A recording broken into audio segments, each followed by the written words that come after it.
মাগুরার শিশু আসিয়ার ধর্ষকদের দৃষ্টান্তমূলক শাস্তির দাবিতে শিক্ষার্থীরা মশাল মিছিল করেছেন ঢাকা বিশ্ববিদ্যালয়ে। ধর্ষণ নিপীড়ন বন্ধে কঠোর পদক্ষেপ চেয়ে বিভিন্ন জেলায় প্রতিবাদী মিছিল করেছেন সাধারণ মানুষ। এদিকে মাগুরায় আসিয়াকে ধর্ষণে অভিযুক্ত হিটু শেখের বাড়িতে আগুন দিয়েছে বিক্ষুব্ধ জনতা। এই ঈদে জামা জুতো অ্যাক্সেসরিজের ডিসকাউন্ট।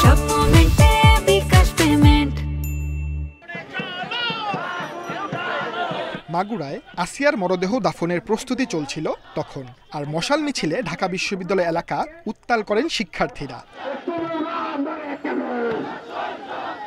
বৃহস্পতিবার সন্ধ্যায় ধর্ষণ বিরোধী মঞ্চসহ বেশ কিছু ব্যানারে জড়ো হন শিক্ষার্থীরা। ধর্ষকদের দ্রুত বিচার সহ নানা দাবিতে স্লোগান ধরেন তারা। বিচারহীনতা সংস্কৃতির প্রচলনের অবসান এই সরকারকে ঘটাতে হবে এবং দর্শকদের জন্য স্পেশাল একটি সেল গঠন করে অতি দ্রুত সময়ের মধ্যে তাদের বিচার কার্য নিশ্চিত করতে হবে। কেউ যদি ধর্ষণ হয় বা যেন ধর্ষণ না হয়, এর জন্য আমরা চাই যে সরকার একটি বিশেষ ট্রাইব্যুনাল গঠন করুক, যেখানে শুধু ধর্ষণেরই বিচার কার্য সম্পন্ন করা হবে। একই সময়ে ভিসি চত্বরে আসিয়ার গায়েবানা জানাজা অনুষ্ঠিত হয়। সেখানে শিক্ষার্থীদের সঙ্গে অংশ নেন উপাচার্য অধ্যাপক ডক্টর নিয়াজ আহমেদ খান। বরিশাল, কুমিল্লা, লক্ষ্মীপুর, নাটোর সহ বিভিন্ন জেলায় প্রতিবাদী মশাল মিছিল করেছেন সাধারণ মানুষ। ধর্ষণের ঘটনায় সরকারের সর্বোচ্চ কঠোর ব্যবস্থার দাবি তোলেন তারা।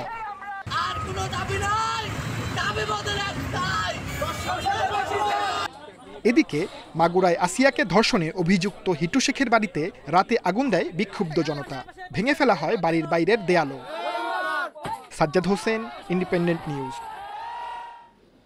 এ বিষয়ে আরও জানাতে মাগুরা থেকে যুক্ত হচ্ছেন সহকর্মী হেলাল হোসেন। হেলাল হোসেন, শিশু আসিয়ার ধর্ষক যারা, তারা তো এখন পুলিশের হেফাজতে রিমান্ডে আছেন। পুলিশ এ বিষয়ে কোনো কিছু বলেছেন কিনা? রিমান্ডে তারা আসলে কেন এরকম ধর্ষণের ঘটনা ঘটালো এবং হত্যার মতো ঘটনার পরিস্থিতি নিয়ে গেল, এরকম এ বিষয়ে পুলিশের কোনো বক্তব্য পেয়েছেন কিনা?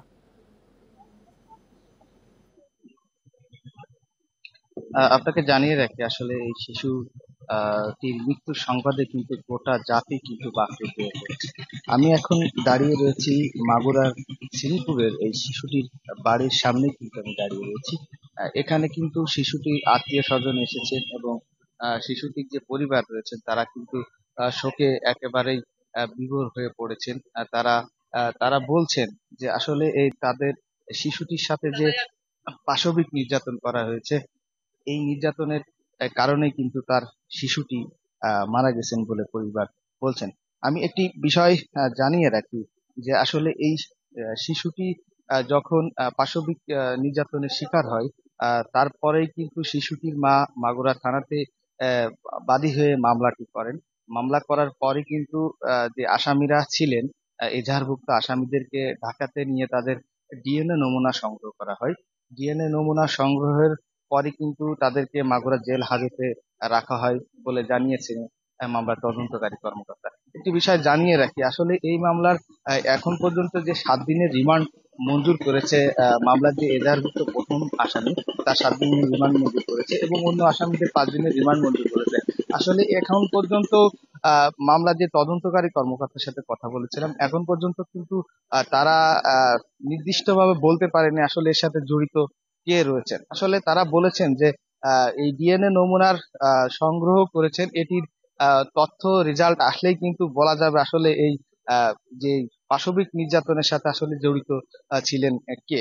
তো আরেকটি বিষয় জানিয়ে রাখি, আসলে এই শিশুটি মারা যাওয়ার পরে কিন্তু পরিবারের শোকের ছায়া নেমে এসেছে। পরিবারের সদস্যরা দাবি করছেন এই শিশুটির সাথে যারা এই পাশবিক নির্যাতন করেছেন, আসলে তার প্রকৃত যে দোষী, তার সেই দোষীদের সর্বোচ্চ আইনের যে বিধান রয়েছে সেই আইনটি তাদের কার্যকর করার জন্য। এই ছিল মাগুরা থেকে সর্বশেষ পরিস্থিতি। শিশু আসিয়ার মৃত্যুর পর তার বাড়িতে শোকের মাতম, সেই খবর জানাচ্ছিলেন সহকর্মী হেলাল হোসেন। আসিয়ার মৃত্যুর খবরে বাকরুদ্ধ তার পরিবার সহ এলাকাবাসী। অভিযুক্ত ধর্ষকদের দ্রুত বিচারের দাবি তাদের। বৃহস্পতিবার সন্ধ্যা 7টার দিকে মাগুরা শহরের নোমানী মাঠে শিশু আসিয়ার জানাজায় সমবেত হয় হাজারো মানুষ। এরপর মরদেহ নেওয়া হয় শ্রীপুরের জারিয়াই গ্রামের বাড়িতে। সেখানে জানাজা শেষে দাফন হয় তার। বোনের মৃত্যুর খবরে কান্নায় ভেঙে পড়েছে ধর্ষণের শিকার শিশু আসিয়ার বড় বোন। 1 মার্চ বড় বোনের শ্বশুরবাড়িতে বেড়াতে গিয়ে মরদেহ ফিরে আসবে এমন কল্পনাও করেনি কেউ। আদরের মেয়ের সাথে কি হয়েছে এখনো বুঝে উঠতে পারেননি আসিয়ার মানসিক ভারসাম্যহীন বাবা। চুপচাপ শুধু দেখছেন আর শুনছেন। স্বজন ও প্রতিবেশীরা মিলে প্রস্তুত করেছে কবর। এর শাস্তি যে কটা জড়িত আছে সবাই জন্য সর্বোচ্চ শাস্তি ফাঁসি দেওয়া, যাতে এর দেখে অন্য কোনো মানুষ এরকম খারাপ কাজ করতে সাহসটা না পায়। এমন একটা শাস্তি হোক, সর্বোচ্চ শাস্তি হোক, যাতে এই দেশের লোক আর কখনো ওই প্রকৃতির লোক যাতে আর কোনো সাহস না পায় এই কাজ। আমরা গ্রামবাসী এরকম ভাবে আশা করিনি যে এরকম একটা জঘন্য কাজ করবে। সিএমএইচ থেকে সেনাবাহিনীর হেলিকপ্টারে মাগুরা স্টেডিয়ামে পৌঁছায় আসিয়ার মরদেহ। সাথে ছিলেন মা এবং মৎস্য ও প্রাণী সম্পদ উপদেষ্টা ফরিদা আক্তার। সরকার সর্বোচ্চ গুরুত্বের সাথে দেখছে, কারণ দেশে এরকম তো ছোট্ট বাচ্চা একটা মেয়ের এরকম ধর্ষণ হওয়া, এটা মেনে নেওয়া যায় না, এটা কারোর জন্য মেনে যাওয়া যায় না। তো সেজন্য আমরা আসিয়া আমাদেরই মেয়ে, তো কাজে আমরা সেভাবে দেখছি। আলাদা হেলিকপ্টারে গেছেন জাতীয় নাগরিক পার্টির নেতা হাসনাত আব্দুল্লাহ, সার্জিস আলম ও খেলাফত মজলিসের চেয়ারম্যান মামুনুল হক। ধর্ষণ ও হত্যা চেষ্টার 7 দিন পর বৃহস্পতিবার ঢাকা সিএমএইচে মারা যায় শিশু আসিয়া। Independent news. মূল্যবোধের অবক্ষয়ের কারণে ধর্ষণ বেড়েছে। ধর্ষণ প্রতিরোধে সামাজিক আন্দোলন জরুরি বলে মনে করেন বিশেষজ্ঞরা। বেরিয়ে আসতে হবে বিচারহীনতার সংস্কৃতি থেকেও। নারী ও শিশুদের প্রতি সহিংসতা প্রতিরোধে কঠোর আইন প্রয়োগ নিশ্চিত করতে হবে। সমাজে বেড়েছে নারীর প্রতি সহিংসতা, এমনকি ধর্ষণের বিভৎস ঘটনা থেকে রেহাই পাচ্ছে না শিশুরাও। মানুষ কেন এ ধরনের অপরাধ কর্মকাণ্ডে লিপ্ত হয়? সমাজবিজ্ঞানীদের মতে ধর্ষণের সঙ্গে ক্ষমতার বিষয়টি বেশি সম্পর্কিত। ধর্ষণের ঘটনায় কখনো কখনো আবার ভুক্তভোগী নারীর দিকেই আঙুল তোলা হচ্ছে। তবে সবকিছুর মূলে রয়েছে মূল্যবোধের অভাব, যার ন্যাক্কারজনক উদাহরণ মাগুরার 8 বছরের শিশু আসিয়ার ঘটনা। সামাজিক মূল্যবোধের যে অবক্ষয়, সেখানে একটি বড় বিষয় রয়েছে আমাদের শিক্ষা ব্যবস্থা, সেখানে ত্রুটি রয়েছে। জেন্ডার এডুকেশন, এই ধরনের বিষয়গুলো তো আমাদের পাঠ্যপুস্তক কারিকুলামের মধ্যে নেই। এই জায়গাটিতে আমার কাছে মনে হয় যে কাজ করার একটি বিরাট জায়গা রয়েছে, কারণ আপনি আইনের আশ্রয় তখনই নেবেন আর যখন অলরেডি অপরাধটি সংঘটিত হয়ে গেছে। তো prevention is better then cure. ধর্ষণের শিকার অনেকে সাহস করে মামলা করছেন, তবে আইনি ব্যবস্থা এখন পর্যন্ত নারী বান্ধব হয়নি। ধর্ষণ প্রতিরোধে বিচারহীনতার সংস্কৃতি থেকে যেমন বের হতে হবে, তেমনি সামাজিক আন্দোলন জরুরি বলছেন বিশেষজ্ঞরা। পাশাপাশি ধর্ষকের দৃষ্টান্তমূলক সাজার তাগিদ তাদের। স্বাভাবিক মেন্টাল স্টেট বলা যায় না, এখানে এক ধরনের বিকৃত মানসিক জায়গাটাই আসলে প্রকাশিত হয়। নারীকে কিভাবে দেখছে, কাজে এই সব কিছুই হলো একটা মানসিক কাঠামো যে ধর্ষণ করে থাকে তাদের মধ্যে কিন্তু আসলে এটা রিফ্লেক্ট করে। বাচ্চাদের ছোটবেলা থেকেই খারাপ স্পর্শ ভালো স্পর্শ বিষয়গুলো সম্পর্কে সচেতন করা, তাকে সামাজিক দক্ষতার জায়গাটা বাড়ানো। কারণ যে বললাম যে এক ধরনের কিন্তু যারা ভালনারেবল থাকে বেশি, নাজুক বেশি, তাদের প্রতি কিন্তু ক্ষমতাটা প্রয়োগ করতে চায়। নারী ও শিশুদের নিরাপত্তা নিশ্চিতে সরকারের বিশেষ ভূমিকা নেয়ার কথাও বলছেন বিশেষজ্ঞরা। রেজওয়ানুল হক, ইন্ডিপেন্ডেন্ট নিউজ, ঢাকা। এবার অন্যান্য প্রসঙ্গ। প্রধান উপদেষ্টা অধ্যাপক মোহাম্মদ ইউনূসের সাথে আজ বৈঠকে বসছেন জাতিসংঘ মহাসচিব অ্যান্তোনিও গুতেরেস। সকাল 10টায় প্রধান উপদেষ্টার কার্যালয়ে হচ্ছে এই বৈঠক। এর আগে হোটেল ইন্টারকন্টিনেন্টালে সাক্ষাৎ করবেন পররাষ্ট্র উপদেষ্টা তৌহিদ হোসেনের সঙ্গে। রোহিঙ্গা ইস্যু ও অগ্রাধিকার বিষয়ে প্রধান উপদেষ্টার উচ্চ পর্যায়ের প্রতিনিধি ডক্টর খলিলুর রহমানের সঙ্গেও কথা বলবেন তিনি। পরে রোহিঙ্গা শিবির পরিদর্শনে যাবেন কক্সবাজারে। সেখানে প্রায় 1 লাখ রোহিঙ্গার সঙ্গে ইফতার অনুষ্ঠানে যোগ দেবেন জাতিসংঘ মহাসচিব। শনিবার থাকছেন পররাষ্ট্র উপদেষ্টার সঙ্গে যৌথ ব্রিফিংয়ে। রোববার সকাল 9:55 তার ঢাকা ছাড়ার কথা রয়েছে। বৃহস্পতিবার বিকেলে 4 দিনের সফরে ঢাকায় আসেন অ্যান্তোনিও গুতেরেস।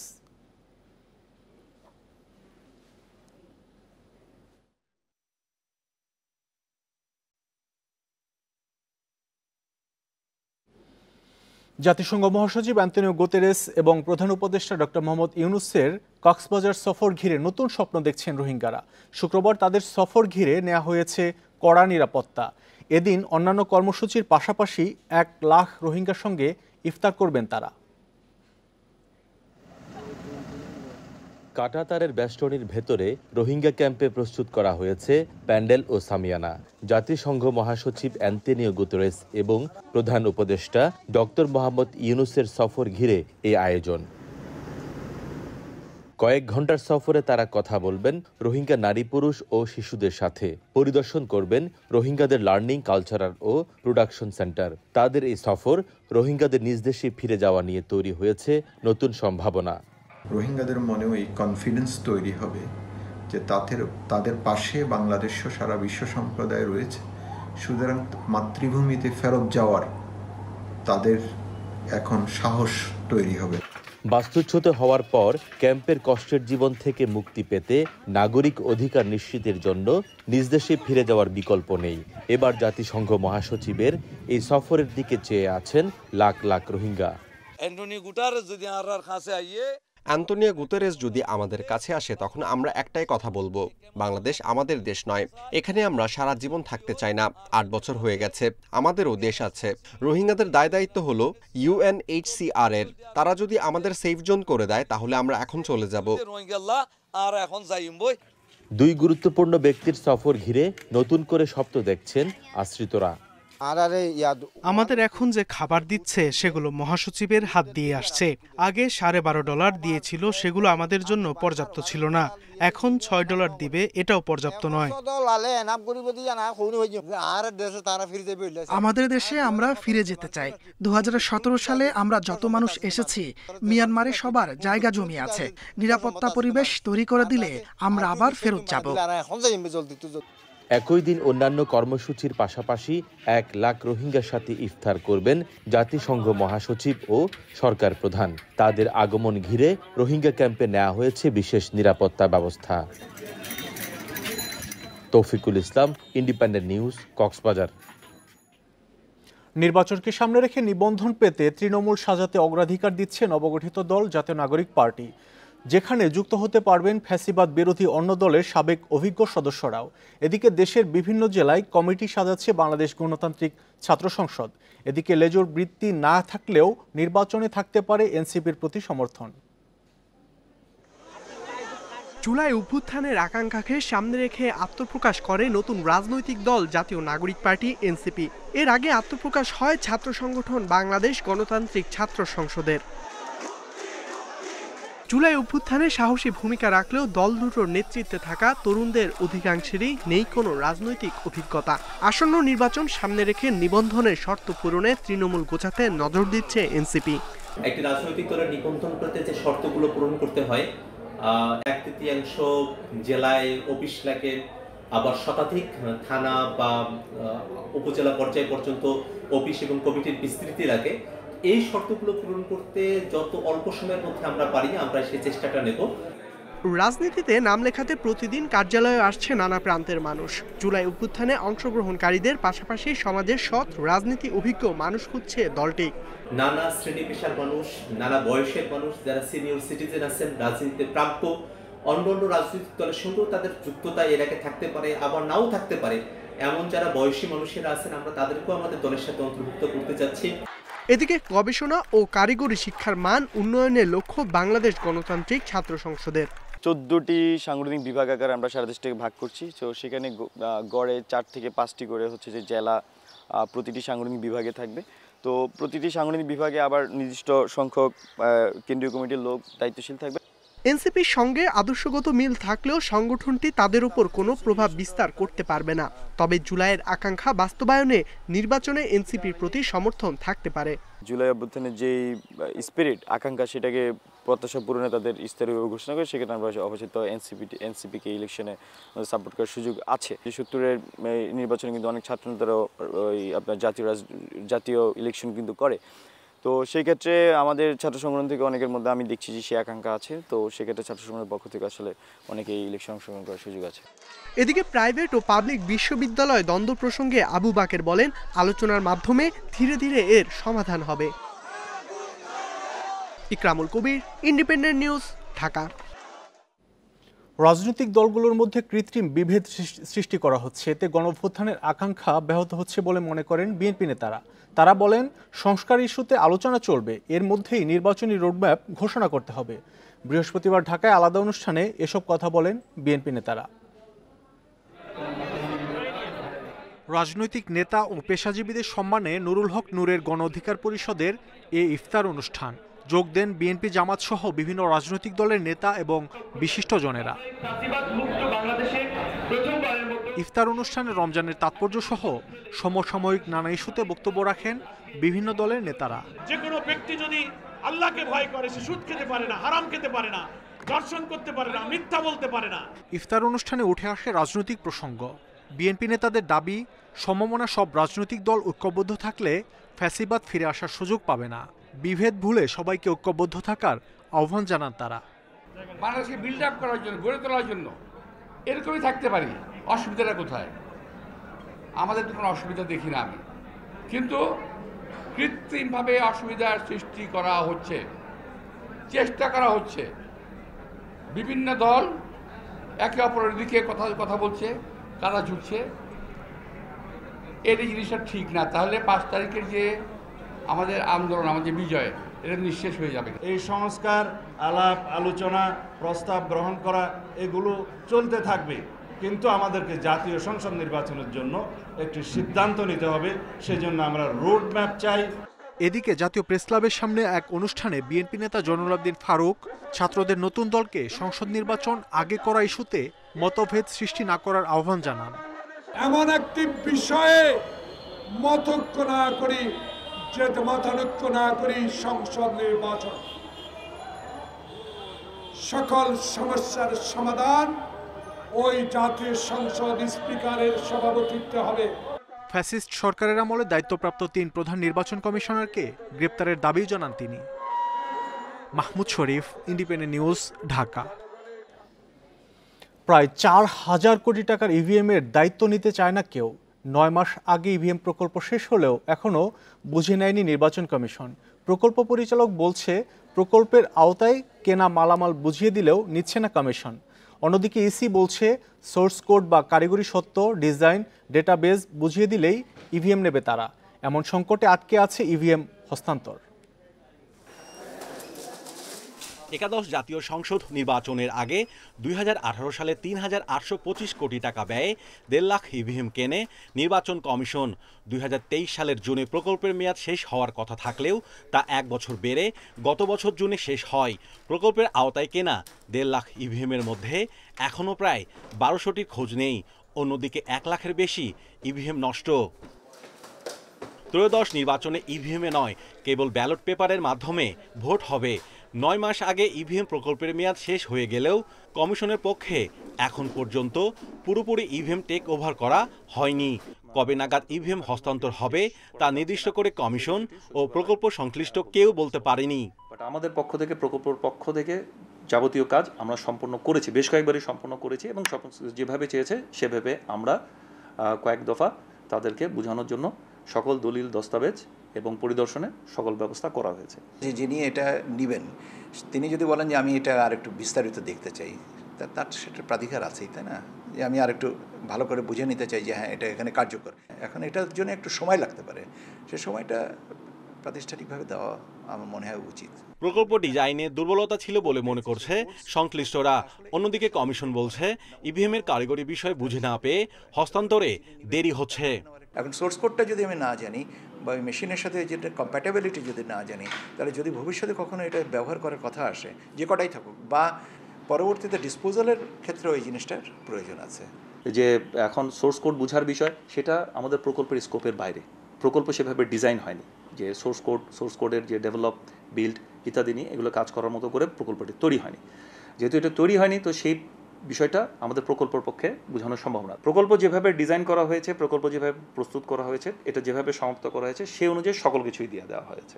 এদিকে প্রকল্পে ইভিএম সংরক্ষণের কোনো ব্যবস্থা না থাকায় বিপাকে পড়েছে কমিশন। অন্যদিকে ইভিএম সংরক্ষণ বাবদ বিএমটিএফ এর কাছে দেনা বাড়ছে ইসির। ইভিএমের মাধ্যমে রাষ্ট্রের প্রায় 4000 কোটি টাকা নষ্ট করেছে নির্বাচন কমিশন। অযত্নে, অবহেলায় বেশিরভাগ ইভিএম নষ্ট ও হদিস মিলছে না।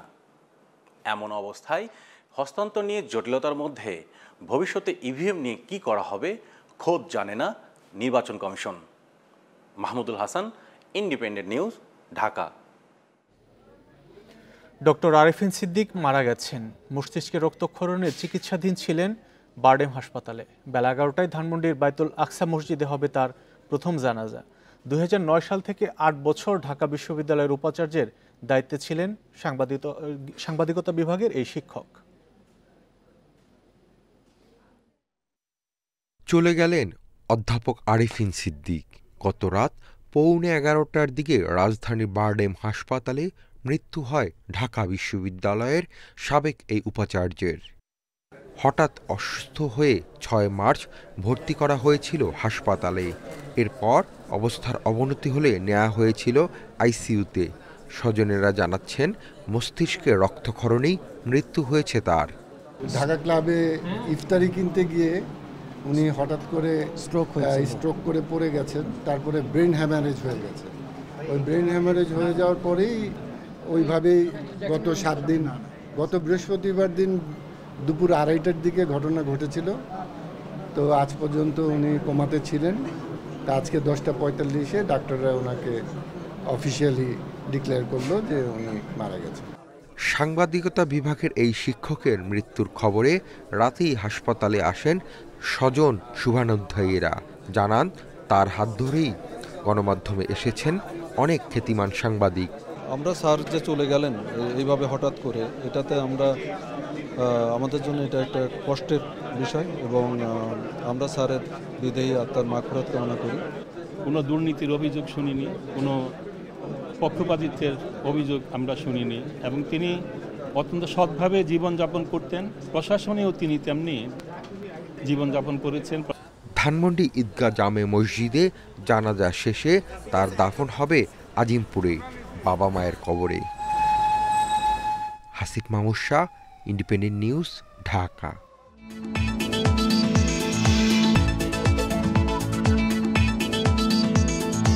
ওমরার ভিসার আবেদনে আগে শতভাগ অনুমোদন দিত সৌদি দূতাবাস, তবে 6 মার্চ থেকে ভিসা দেওয়ার হার 2 থেকে 3% নেমে এসেছে।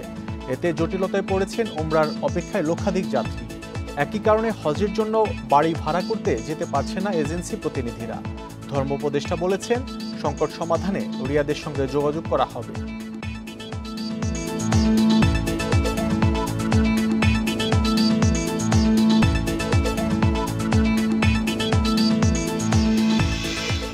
এ নিয়ে প্রতিবেদন থাকছে সংবাদের পরের অংশে।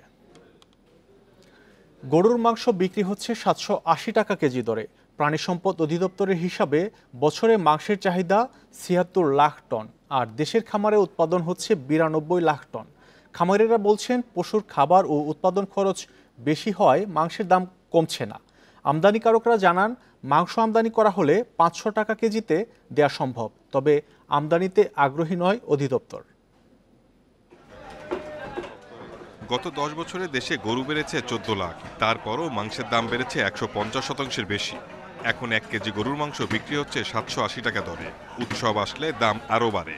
যদি হিমায়তের মাংসটা ওপেন করে দেওয়া যায় তাহলে আমাদের কিন্তু ভোক্তাদের আরেকটু সুবিধা হবে। এই বিষয়টা নিশ্চয়ই সরকার নজর দেবে, এটা আমাদের প্রত্যাশা। দাম নিয়ন্ত্রণে হিমায়িত মাংস আমদানি করতে চান ব্যবসায়ীরা। তাদের দাবি, ভারত, পাকিস্তান ও ব্রাজিল থেকে আমদানি করলে দাম পড়বে সর্বোচ্চ 500 টাকা কেজি। বিষয়টি বিবেচনার জন্য সরকারকে চিঠি দিয়েছে আমদানিকারক সমিতি। প্রিমিয়াম কোয়ালিটির মাংস বলেন সর্বোচ্চ 500 টাকা হবে। অনেকগুলো চ্যানেল পার হয়ে ভোক্তার কাছে যেতে ভোক্তা 500 টাকায় পেয়ে যাবে। আর বিভিন্ন ধরনের মাংস আছে, বিভিন্ন ধরনের কাট আছে, অফল যেগুলো আমরা কলিজা বা হার্টস, কিডনি, মাথার মাংস, পায়ের মাংস, সেগুলো 200 টাকার নিচে পেয়ে যাবে। তবে মাংস আমদানির বিপক্ষে খামারিরা, কারণ চাহিদার তুলনায় 17 লাখ টন মাংস বেশি উৎপাদিত হচ্ছে দেশেই, কিন্তু দাম কমানো যাচ্ছে না, কারণ গোখাদ্যের দাম অনেক বেশি। তারপরও মাংস আমদানিতে রাজি নয় অধিদপ্তর। আমাদের দেশে এখন আমরা মাংসই স্বয়ংসম্পূর্ণ, প্রত্যেকটা বাড়িতে হাঁস, মুরগি, গরু, ছাগল সবকিছুই আছে। তারপরে এখন যদি আপনারা মাংস আমদানি করার প্রস্তুতি নেন তাহলে তো আমরা মাঠে মারা যাব। ফ্রোজেন মাংস আমদানি কিছুটা নিরুৎসাহিত করি এই কারণে যে আমাদের দেশে 2 থেকে 3টা গবাদি পশু পালে এরকম প্রায় 18 লক্ষ হাউস হোল্ড আছে, আর এই কুরবানিকে কেন্দ্র করে আমাদের 7 লক্ষ খামারি আছে।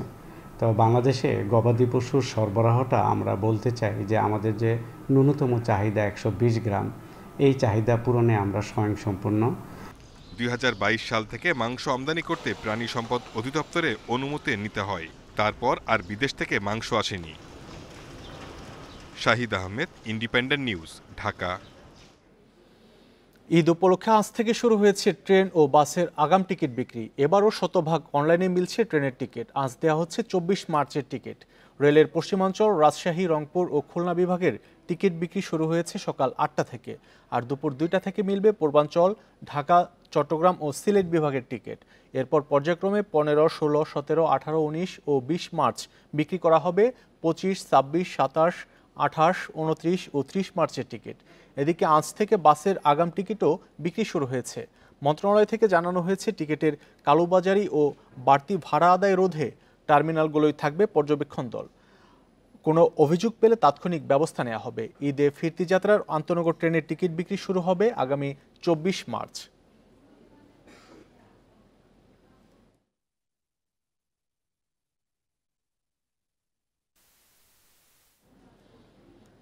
এ নিয়ে আরও জানাতে রাজধানীর কমলাপুর থেকে যোগ দিচ্ছেন সহকর্মী বুদ্ধদেব কুণ্ড। বুদ্ধদেব কুণ্ড, ট্রেনের আগাম টিকিট বিক্রি তো শুরু হয়েছে। অনলাইনে টিকিট পেতে কোনো ভোগান্তির অভিযোগ আছে কিনা যাত্রীদের?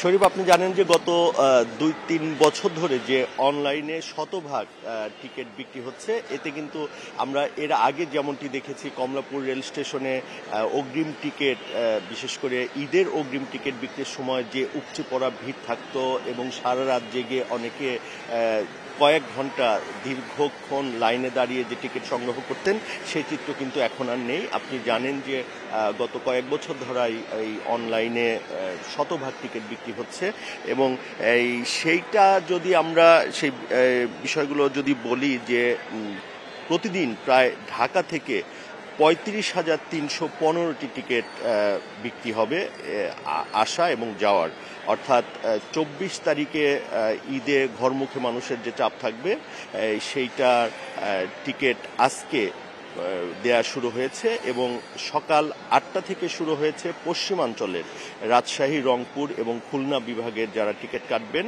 এবং দুপুর 2টা থেকে দেয়া হবে পূর্বাঞ্চলের, অর্থাৎ চট্টগ্রাম, সিলেটের যে টিকিটগুলো সেটা দেয়া হবে। আপনি জানেন যে ঈদে প্রতি বছরই ঘরমুখী মানুষের জন্য বিশেষ ট্রেনের ব্যবস্থা থাকে। এবছরও কিন্তু 5 জোড়া ট্রেন থাকবে, বিশেষ ট্রেন, যেগুলো শোলাকিয়ার ঈদগাহ মাঠ থেকে শুরু করে অন্যান্য ঢাকা, ময়মনসিংহ, ঢাকার ট্রেনও চলবে।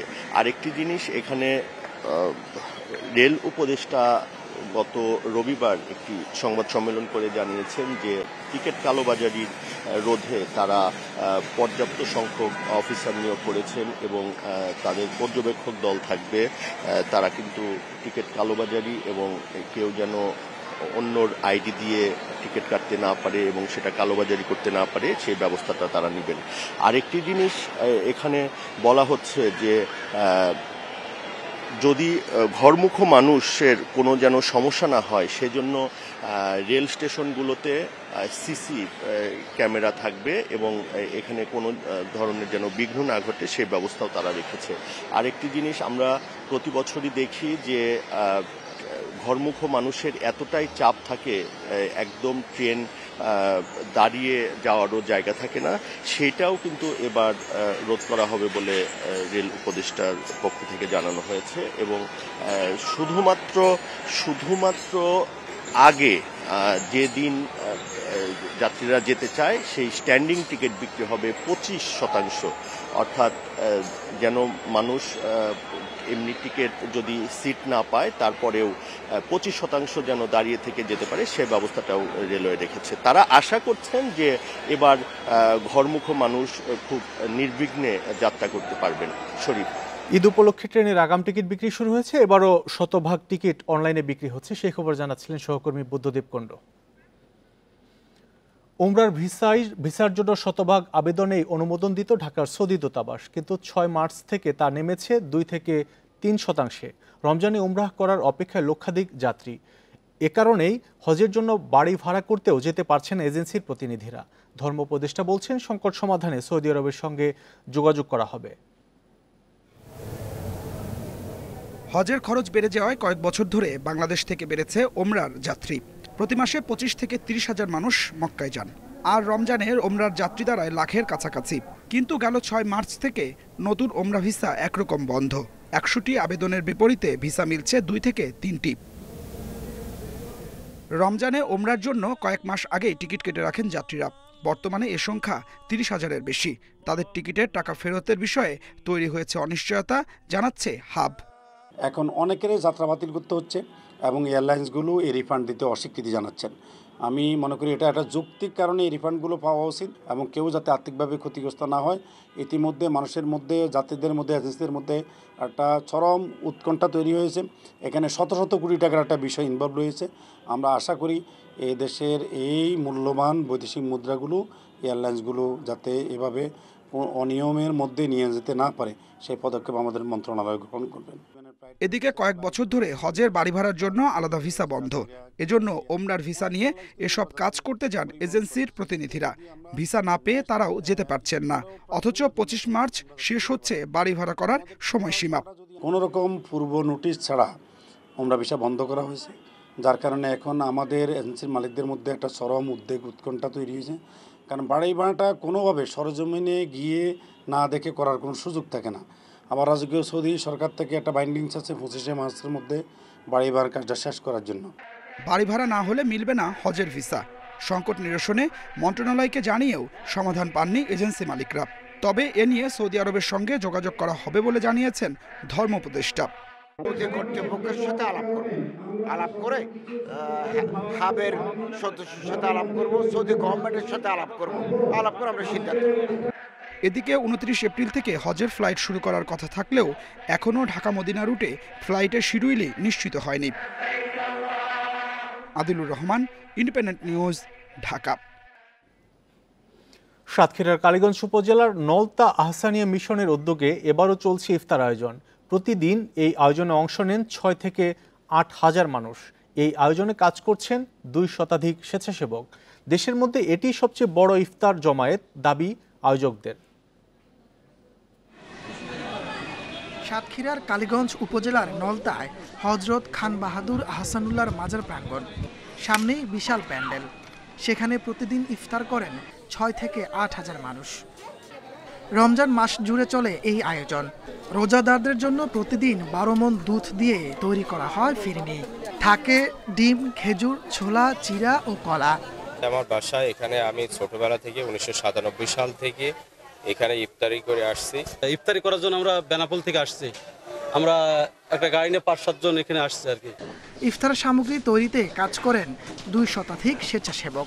সকাল থেকে সন্ধ্যা পর্যন্ত চলে বিশাল আয়োজনের কর্মযজ্ঞ। সিঙ্গাড়ায় 6,000 আর ফিন্নি, ডিম, কলা, আর সিঙ্গাড়া আর হচ্ছে সুজি, ছোলা। আমরা কাজ করি স্বেচ্ছায়, অল্প মজুরিতে, শুধুমাত্র সোয়াবের আশায়। আমরা অন্য জায়গার থেকে কাজ বাদ দিয়ে এখানে এসে কাজ করি। প্রতিদিনের ইফতার আয়োজনে খরচ হয় অন্তত 3.5 লাখ টাকা। দেশ বিদেশের ভক্তরা এসব খরচ বহন করেন বলে জানান আয়োজকরা। হযরত মুর্শিদ মাওলানা রহমাতুল্লাহর ভক্ত এবং আশিকান যারা দেশ বা দেশের বাইরে অবস্থান করতেন, সকলে মিলে এই ইফতারের অর্থ বহন করা হয়।